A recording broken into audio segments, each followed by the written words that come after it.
नमस्कार दोस्तों। अभी एक बड़ी गलती हो गई मुझसे कि फ्रेम गलत हो गया था। टीवी का आदमी हूँ, फ्रेम हॉरिजॉन्टल हो गया था तो चेहरा किसी और तरीके से जा रहा है। और जो आपके कमेंट हैं, इफ्तिखार अहमद जैसे, शकील ख़ान हैं, इन सब के नाम किसी और तरीके से नज़र आ रहे थे। अखिलेश, हाय, जितेंद्र यादव जी, वसीम सिद्दीकी जी, आप सबका नमस्कार, स्वागत है। अभिनव आवारा, अरे आवारा, आशीष शर्मा, क्या बात है आशीष जी। अविनाश कुमार, शिवम। तो मैं नौकरी पे बात करना चाहता हूं, क्योंकि पहला लाइव काफ़ी लंबा हो गया था, तो संक्षेप में रखेंगे। आज आप देखेंगे कि नौकरी की समस्या क्यों बड़ी हो गई है और क्यों ये एक राजनीतिक मुद्दे का रूप ले रहा है। आप याद करें कि 2019 के जब लोकसभा चुनाव के समय में नौकरी सीरीज़ के कारण रेलवे पर दबाव बना और पीयूष गोयल को अनाउंस करना पड़ा कि हम सहायक लोको पायलट और टेक्नीशियन और अन्य भर्तियां निकालेंगे। और उन्होंने तो दावा किया था कि 1 साल के भीतर सारी भर्ती पूरी हो जाएगी, लेकिन आज तक की नहीं। जो लोग परीक्षा पास कर चुके हैं उन्हें भी पूरी तरह से सैलरी अभी शुरू नहीं हुई है, उनकी ट्रेनिंग शुरू नहीं हुई है। ट्रेनिंग शुरू नहीं हुई तो भत्ता नहीं मिल रहा है। और यही नहीं, 2019 में NTPC कैटेगरी की वैकेंसी निकाली, रेलवे ने फॉर्म भरा है, उसके इम्तहान का अभी तक पता नहीं है। तो लोगों ने मजाक उड़ाया, कहा कि पकौड़ा बेचना भी रोज़गार है, और ये चल गया। काफ़ी मजाक उड़ा। युवाओं ने कहा कि छोड़ो इन बातों को, क्या करना है, हम फिर से वोट देते हैं। वोट आप किसी को भी दीजिए, लेकिन इस मुद्दे के साथ अन्याय मत होने दीजिए। इस मुद्दे को आप थोड़ा मैं चाहता हूं कि आप व्यापकता से समझें। मैं काफ़ी पढ़ता रहता हूं। अभी एक नई किताब आई है, ये संतोष मेहरोत्रा की किताब है, reviving jobs an agenda for growth. ये अर्थशास्त्री लोग हैं, इन्होंने मिल के लिखा है। कई लोगों के इसमें लेख हैं, और ये 599 रुपये की किताब है। तो इसको पढ़ते हुए कुछ बातें समझ में आई, लगा कि आपके सामने रखना चाहिए। तो देखिए, 3 तरह की चीज़ें हैं। स्वरोजगार है, सरकारी रोजगार है, और प्राइवेट नौकरी है। तो ये कहा जा रहा है कि सरकार सबको नौकरी नहीं दे सकती, आप स्वरोजगार करें। भैया, ये बात आप स्पष्ट रूप से समझ लें कि भारत के लोग वैसे ही स्वरोजगार सबसे ज़्यादा करते हैं। खेती के बाहर जितने भी लोग नौकरी करते हैं या रोजगार करते हैं, उनमें से 99% लोग असंगठित क्षेत्र में हैं। और इस असंगठित क्षेत्र में जितने भी लोग हैं, उनमें से 65% लोग स्वरोजगार करते हैं। तो स्वरोजगार तो आप पहले से भी कर रहे हैं, लेकिन उसकी कमाई बहुत कम है। 10,000, 15,000 वेतन पे लोग काम कर रहे हैं। और इसमें भी क्या झटका लगा कि मैन्युफैक्चरिंग सेक्टर और कंस्ट्रक्शन सेक्टर, ये 2 ऐसे सेक्टर हैं असंगठित क्षेत्र के, मुकुट हैं। इनमें बिना कौशल के भी लोगों को काम मिल जाता था। काम बहुत पैसे का नहीं मिलता था। लेकिन 2014 के बाद से हमारा एक्सपोर्ट जो है काफ़ी गिर गया। मैन्युफैक्चरिंग में निवेश कम हो गया, क्योंकि जो बाहर की कंपनियां थी उन्हें क्वालिटी नौजवान नहीं मिल रहे थे, तो वो यहाँ अच्छी चीज़ें बनाने नहीं आई।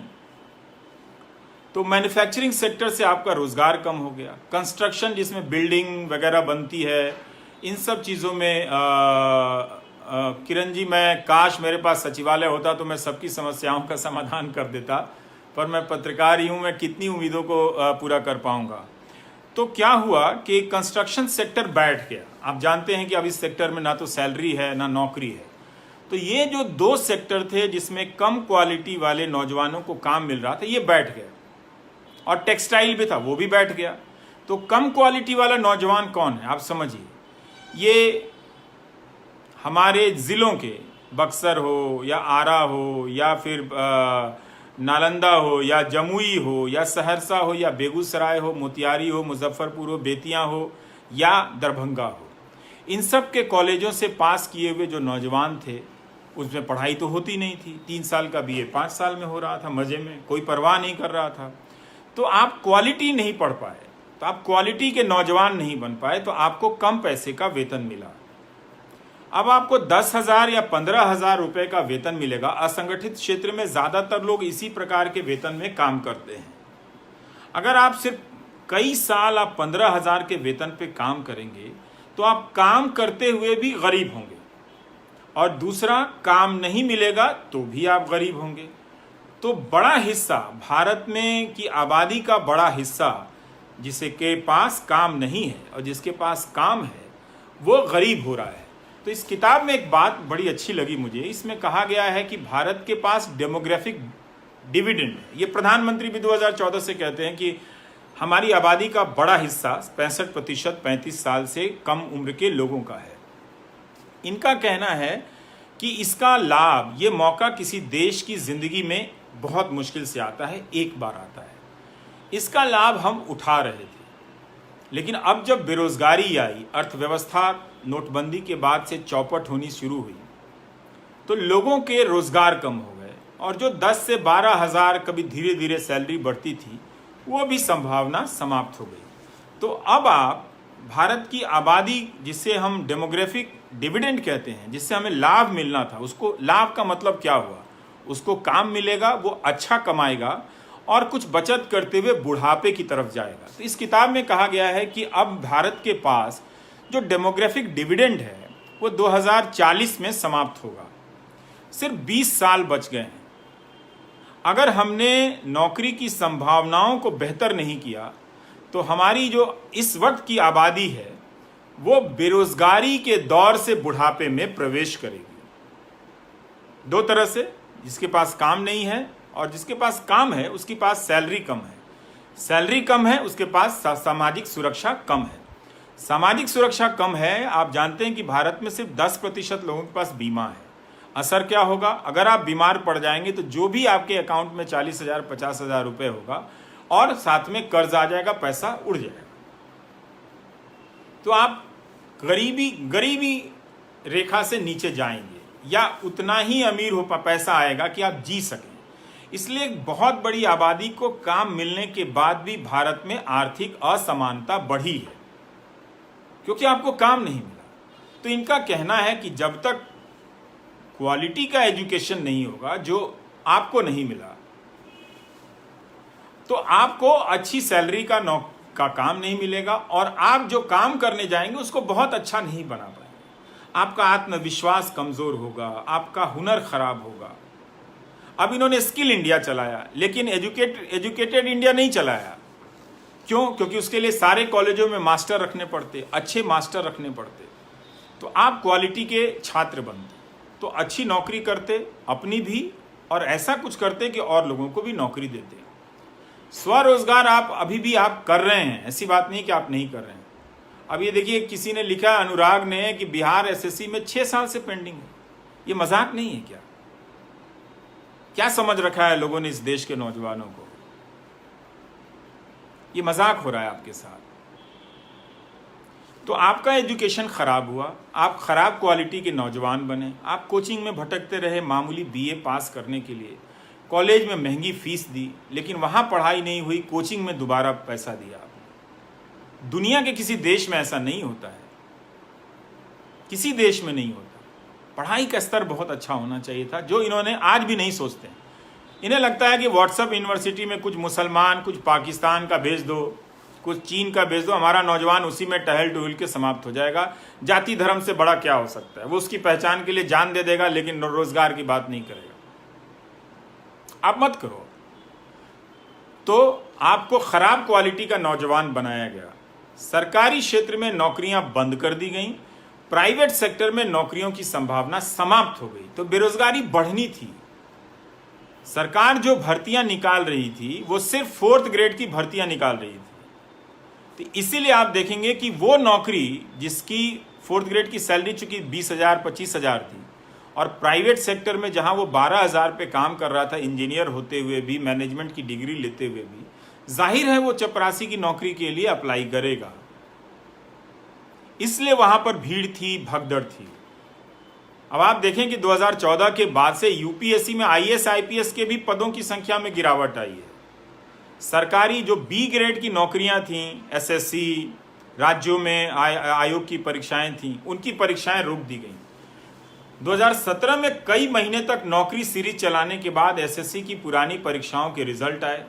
लोकसभा चुनाव में इसे पकौड़ा तलने को रोजगार कह दिया गया, उसके बाद खत्म हो गया। उद्योग का विकेंद्रीकरण है सर, आप समझिए जरा ढंग से, बीच में आप कोई भी आइडिया मत डालिए कि उद्योग का विकेंद्रीकरण हो जाएगा तो हो जाएगा। ऐसे नहीं होता है। जहां केंद्रीकरण है वहां क्या नौकरी मिल रही है?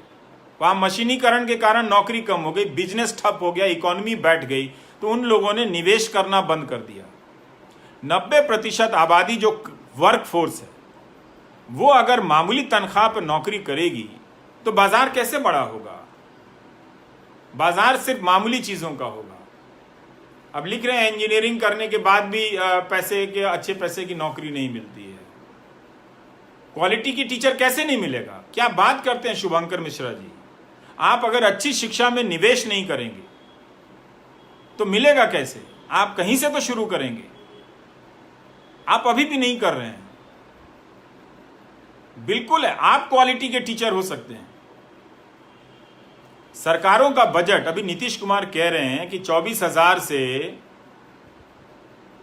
अरे भाई सुजीत जी, मेरे अब्बू डीएम नहीं थे तो क्या हुआ? ये पूछने का तरीका नहीं होता है। मैं यहां महत्वपूर्ण नहीं हूं।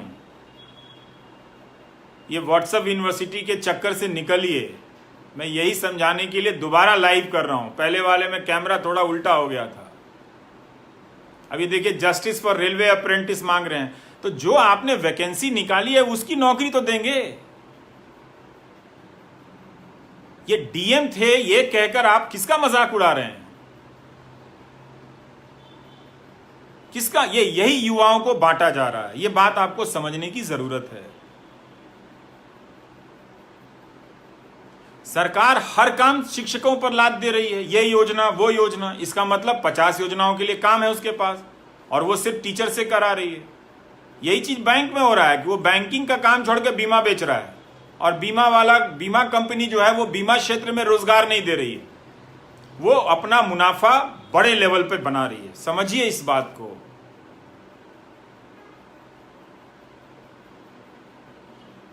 इसलिए आप समझिए कि ये नौकरियां कम की गई हैं। सरकार ने नौकरी नहीं रखी, पेंशन बंद कर दिया कि वो पैसा बचेगा तो बड़े उद्योगपतियों को दिया जाएगा। जब सरकार आपको नौकरी नहीं देगी, आपको ताने दे रही है कि आप डीएम बनने वाले थे, तो फिर उद्योगपतियों के चौपट हुए धंधे को बचाने का काम सरकार का होना चाहिए, वो भी कई लाख करोड़ देकर।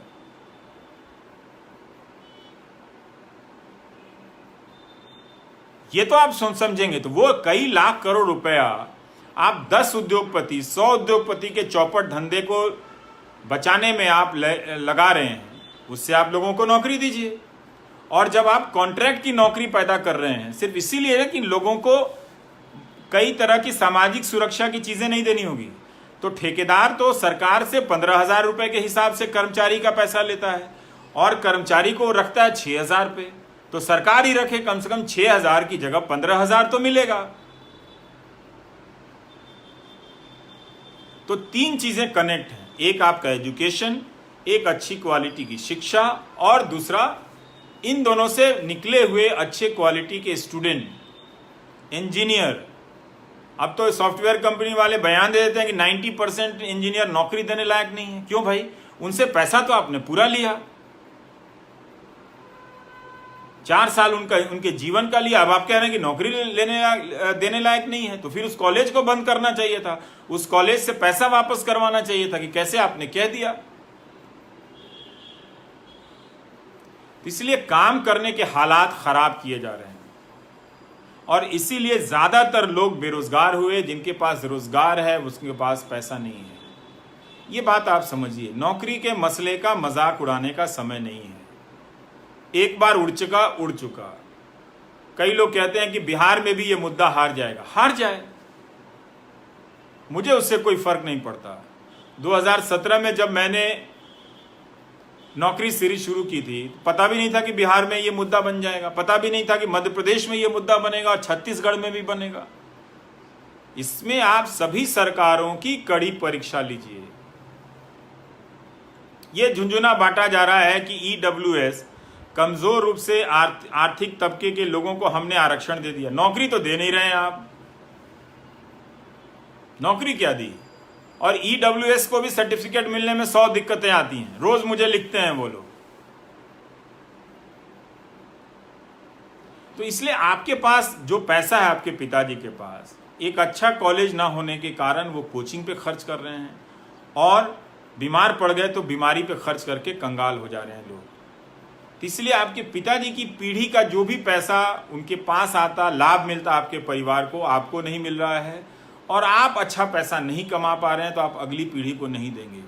इसलिए इस किताब की बात सही है कि 2040 में जब हम प्रवेश करेंगे तो हम बेरोजगारी से बुढ़ापे की तरफ जाएंगे। चीन की तरह नहीं कि चीन ने इसी दौर को 9 से 10% की जीडीपी में वो ले गया, जिससे उसके जवानी को, उसके नौजवानों को अच्छा काम मिला, अच्छा पैसा मिला, और वो फिर वो एजिंग में चले गए यूरोप की तरफ। भारत के पास जब ये मौका आया तो नौजवान गरीब होते हुए वहाँ पर बेरोजगारी और बुढ़ापे की तरफ जाएंगे, तो बहुत तकलीफ होगी। इस बात को आप समझिए। इसलिए नौकरी का मुद्दा सिर्फ सरकारी नौकरी का मुद्दा नहीं है, सरकार को नौकरी देनी चाहिए।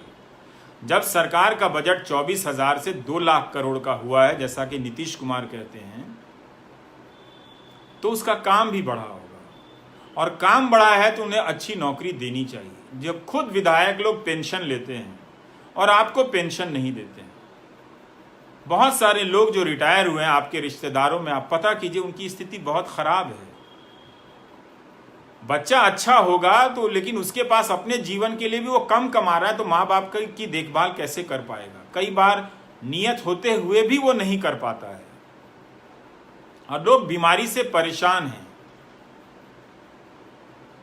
आपको ये बात समझनी है। ये जो व्हाट्सएप यूनिवर्सिटी आती है, चुनाव के समय आ जाता है, मेरा चेहरा बदल दिया जाता है और ये सब चलता है, आप मेरा मजाक उड़ाइए, मुझे गालियां दीजिए।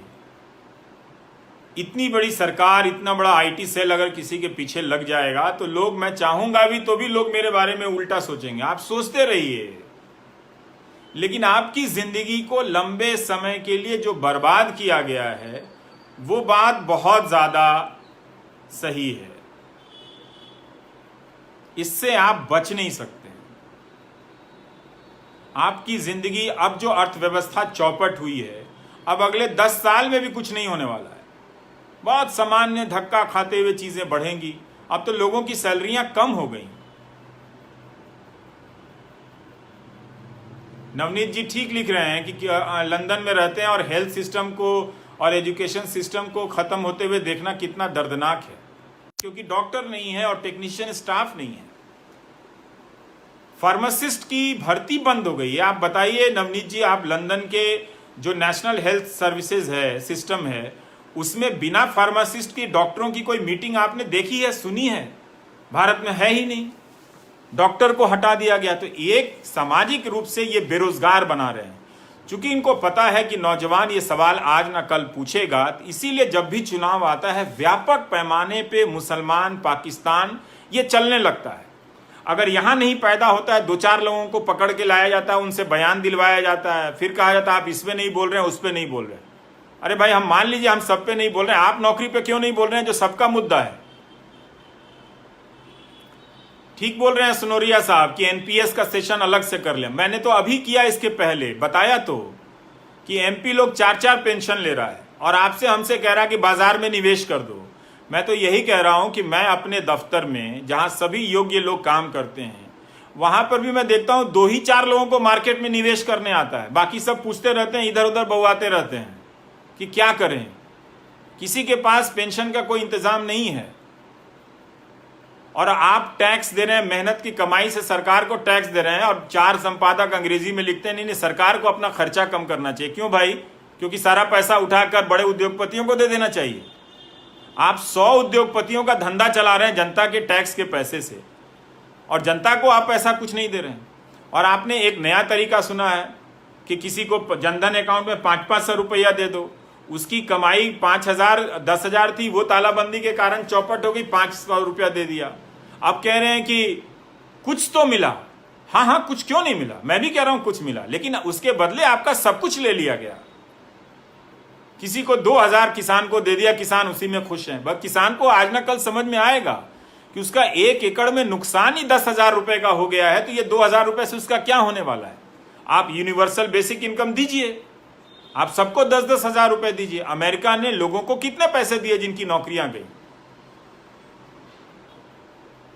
फूल सिंह जी कहते हैं समझ में नहीं आता कैसे करें। इसमें समझने की बात है, इसमें आपको कहना पड़ेगा कि आप इसी मुद्दे पर टिके रहना चाहते हैं, आप चाहे कोई भी दल हो। ऐसा नहीं है कि कश्मीर के नौजवान और जम्मू के नौजवान आपकी तरह बेरोजगारी और नौकरी को लेकर परेशान नहीं हैं।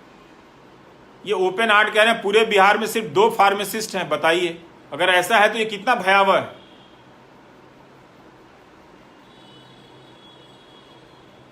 तो इसलिए हर जगह के नौजवान सरकारी परीक्षाओं को लेकर परेशान है। 8-8 साल लगेगा, 6-6 साल लगेगा, इतना घमंड आपको। अगर आप रेलवे का इम्तहान जो ले चुके हैं, पिछले जून में जो रिजल्ट आ गया, उनकी ज्वाइनिंग क्यों नहीं हुई थी अभी तक?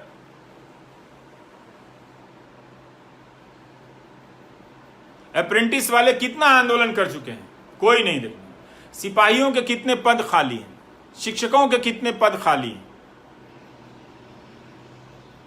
इसलिए इसे देखिए और समझने का प्रयास कीजिए।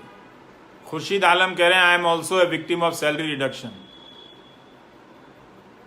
भाई मेरी भी कम हो गई है तो मैं क्या करूं बताओ। तो इसलिए आप लोग जिनकी सैलरी कम हुई है, अब सैलरी वापस होने में बहुत ज्यादा हो जाएगा, बहुत समय लगेगा। किसी ने कनाडा से लिखा है, बनर्जी साहब ने, कि कनाडा में सबने, सरकार ने सबको $2000 पर मंथ दिया है। हरसिमरनजीत सिंह ने लिखा है, कमाल है।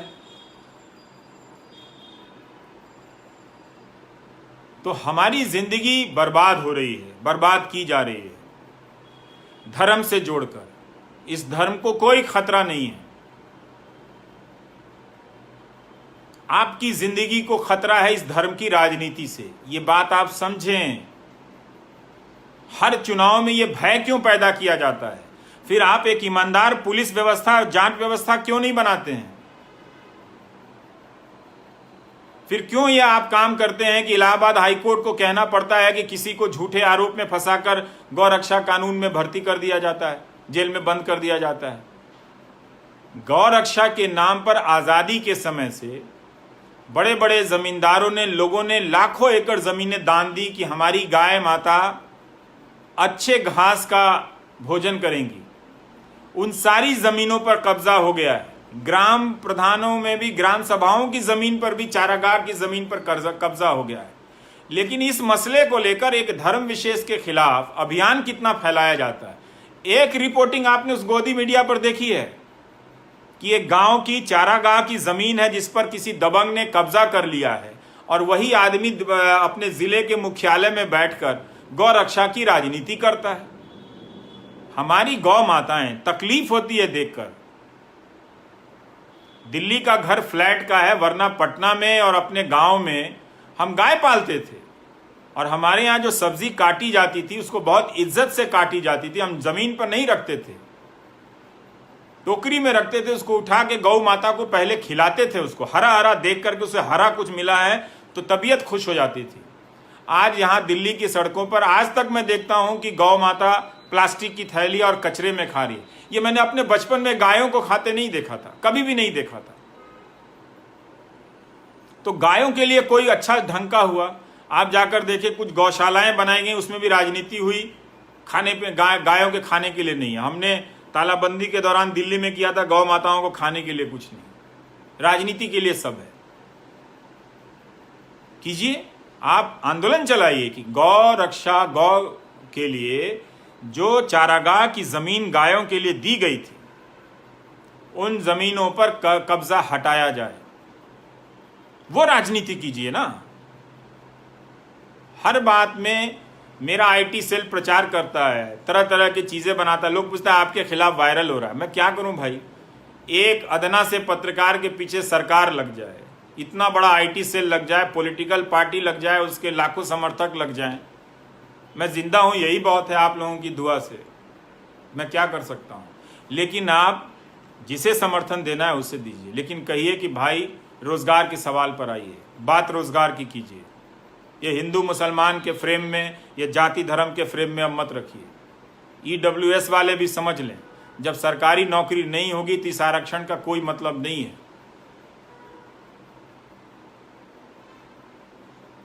ये नहीं चलेगा कि 17 सितंबर को नौजवान प्रदर्शन कर रहा है नौकरी के लिए तो न्यूज़ चैनल नहीं दिखा रहे हैं। हाँ शेखर गर्ग साहब, मैं किसी क्रांति की आशा नहीं कर रहा हूँ। मैं जानता हूँ नौजवानों को, ये मेरी बात सुनकर धर्म जाति पर ही वोट देंगे कहीं भी, किसी भी चुनाव में, मुझे पता है। लेकिन मेरा काम है सही बात कहना, मैं कहूँगा।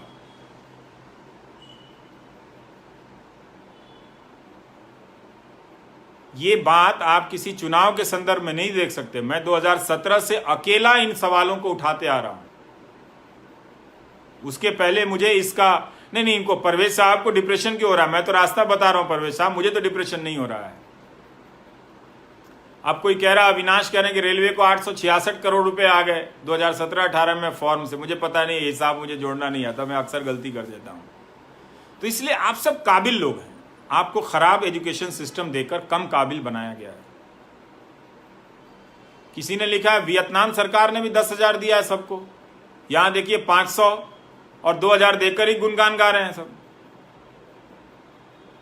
तो आप करें। शेष नारायण साहब कह रहे हैं नेपाल से हैं, वहां से मेरा न्यूज देखते हैं। नमस्कार शेष नारायण जी, क्या बात है, कोई वियतनाम से, कोई लंदन से और कोई कनाडा से आ गया। उड़न तश्तरी भी जी भी हैं हमारे साथ। खिलाना चाहिए, क्यों नहीं खिलाएंगे गाय को सब्जी भाई? ऐसी व्यवस्था हम कर सकते थे। उसके चारागाह की जमीन ही हम रखते, उसमें हरी हरी घासें होती तो हमारी गाय खा के मजा आ जाता, स्वस्थ दूध मिलता हम सबको। तो इसलिए बहुत सारे नौकरी के सवाल को शिक्षा, स्वास्थ्य, आपके कौशल, अच्छी शिक्षा से जोड़कर देखिए, वरना आप सब बहुत बड़े नुकसान की तरफ बढ़ते चले जा रहे हैं। ये आईटी सेल वाले बदल कर चले जाएंगे जो आपके व्हाट्सएप में भेजते हैं। आपके व्हाट्सएप में इस तरह की अफवाहें आए तो समझिए कि कोई आपको इसी लायक समझता है। ये आपका अपमान है। आपकी नौकरी के साथ इस दौर में जो 6 साल में मेहनत होनी चाहिए थी वो नहीं की गई। स्वरोजगार किया जा रहा है। जो कहने वाले लोग, उनको पता होना चाहिए कि सबसे ज्यादा लोग स्वरोजगार करते हैं इस देश में। सिर्फ 10% लोग हैं जो फॉर्मल नौकरी पे हैं, जिन्हें सैलरी मिलती है नियमित, अच्छी सैलरी वाले 7 से 10% हैं। पढ़िए इस किताब को, पता चलेगा। और ऐसे बहुत सारे लेख हैं। बेरोजगारी की दर जब 45 साल में सबसे अधिक हुई तो डेटा ही गायब कर दिया गया, अदल बदल के लाया गया, कहा नहीं हमने कुछ पैमाना बदला है। अब 17% बेरोजगारी है।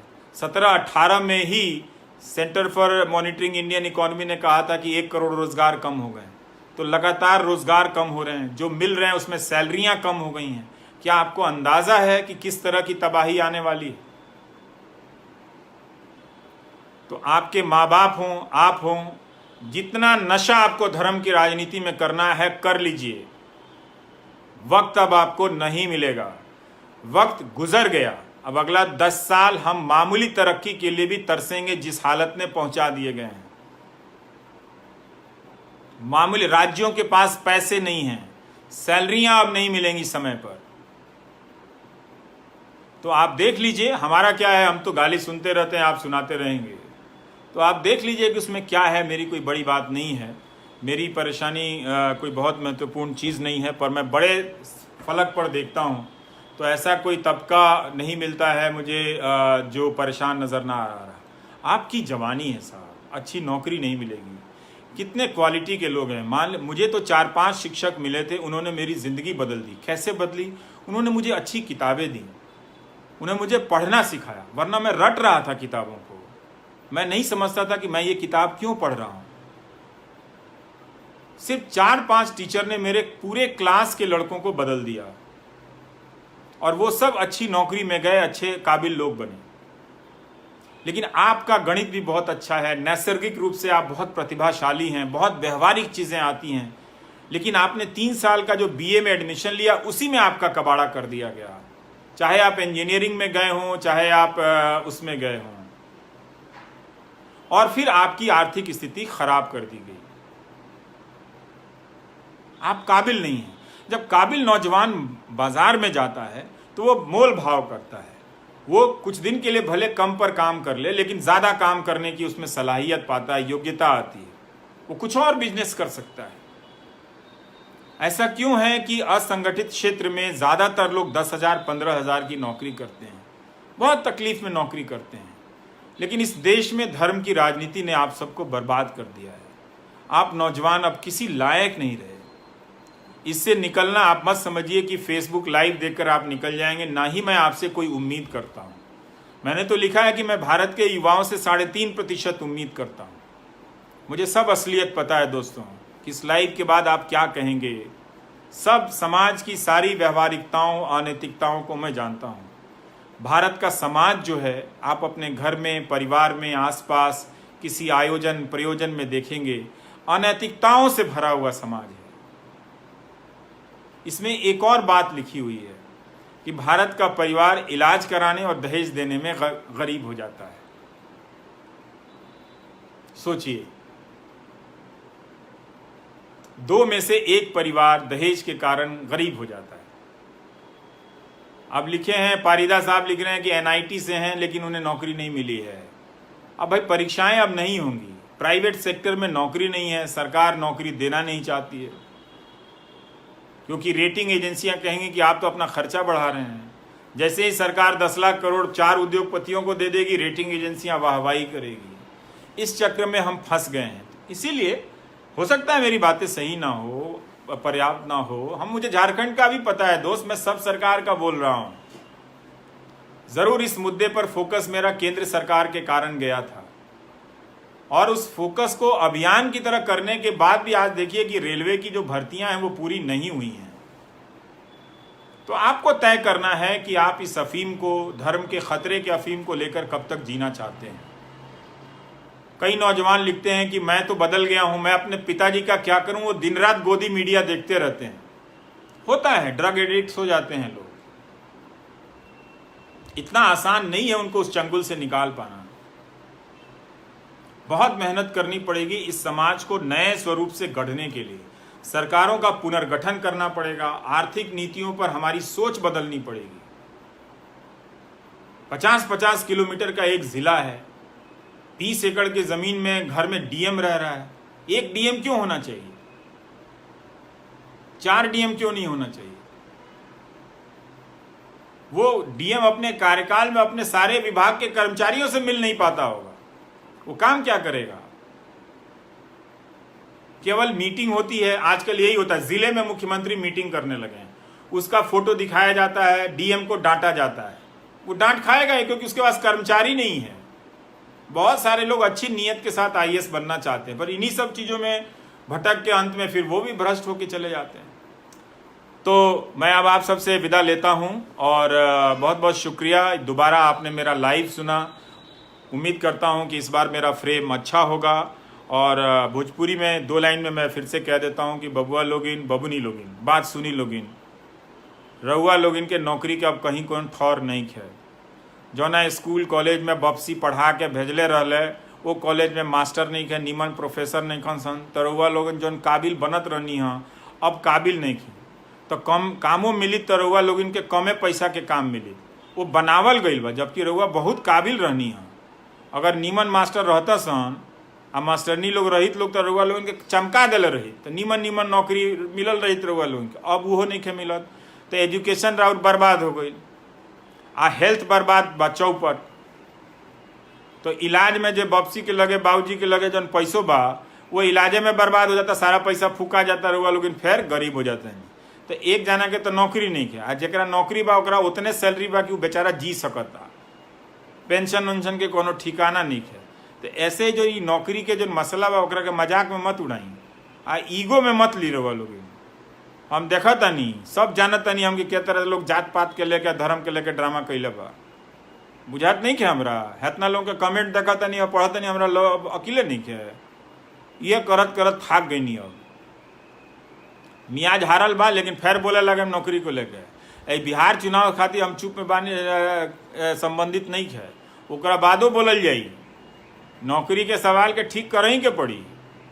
3-3 बरिस 4-4 बरिस लोग इम्तहान के लिए लोग डरामा कैले बा लोग, आ लबरई ढिलता लोग आके मंच पर खड़ा होकर कि नौकरी देतनी, स्वरोजगार करो। लोग जानत नहीं गिरो लोग, इनकी सारा आधा आबादी तो स्वरोजगार करता। बिहार में भी अमरजीत जी बहुत खराब है, नौकरी की क्या स्थिति आप पूछ रहे हैं? बिहार में कौन से राज्य में अच्छा है? अरे भाई हम बिहार इलेक्शन में नहीं आए हैं, ये नौकरी का सवाल अनिल कुमार जी 2017 से कर रहे हैं, हर चुनाव में, हर समय। देखिए सैकड़ों प्रोग्राम किए हैं नौकरी पे, सैकड़ों। अकेला पत्रकार हूं दुनिया में, 9 बजे प्राइम टाइम में सारा छोड़ के सैकड़ों प्रोग्राम किए, गिन नहीं सकता हूं मैं भी। इतना दर्द देखा है युवाओं का। तो आप बहाना बना के गाली देते रहिए मुझे, उससे कोई फर्क नहीं है। आपको नौकरी मिल जाए तो मुझे मिठाई भेज दीजिएगा, अच्छी नौकरी मिले तो। यहाँ तो परीक्षा पास करके लड़का लोग घर में बैठे हुए क्योंकि नौकरी नहीं है। तो जाता नहीं, बहुत बहुत शुक्रिया, आप लोगों ने हमको देखा, दोबारा सुना। अच्छा है कि आप इस नौकरी के मुद्दे को व्यापकता से समझेंगे, अपनी शिक्षा से जोड़कर देखेंगे, अच्छी क्वालिटी की शिक्षा से, अपने हुनर से जोड़कर देखेंगे। जा गिर गया, हाँ, और स्वास्थ्य से जोड़कर देखेंगे, सामाजिक सुरक्षा से जोड़कर देखेंगे, वरना आप अच्छी जिंदगी नहीं जी पाएंगे। आपकी जिंदगी में कई तरह की बेचैनियां रहेंगी। इसलिए ये आईटी सेल वालों की नौकरी छोड़िए। आईटी सेल की नौकरी भी स्वरोजगार है, उड़न तश्तरी जी कर रहे हैं। हाँ, एक तरह से है। उन सब की भी नौकरी बदल जाएगी। कितना झूठ बोलेगा कोई, टाइप करेगा, लड़का बीमार हो जाएगा। 20,000 रुपये अगर आपको मिल रहा है, दिन भर आप रवीश कुमार के बारे में अनाप शनाप लिखते लिखते वो बीमार हो जाएगा बेचारा, कि कितना लिखे इसके बारे में। तो इसलिए ठीक है, हम मीडिया नहीं बदल सकते, हम दुनिया नहीं बदल सकते, हम समाज नहीं बदल सकते हैं। हम जो बात कह सकते हैं वो बात मैंने आज आपसे फिर से कही है, हम 1000 बार कहेंगे, हज़ारों बार मैंने चिट्ठियाँ लिखी हैं नौजवानों के नाम। तो इसलिए लफा शूटिंग मेरे साथ नहीं भैया, कि चुनाव आया है तो मैं बोल रहा हूँ। इतना बोला हूँ नौकरी के सवाल पे कि कई चुनाव गुजर गए, अब ये कई चुनाव गुजरेंगे इस नौकरी के सवाल पे। इसलिए आप सबको शुभकामनाएं। आप अपने ज़िले के कॉलेजों का हाल लीजिए, अस्पतालों का हाल लीजिए। प्लीज़ कुछ ठोस बदलाव की तरफ आप बहस को ले जाइए, जिससे नेताओं पर, सभी दल के नेताओं पर, सभी सरकारों पर मुकम्मल दबाव पड़े। नमस्कार।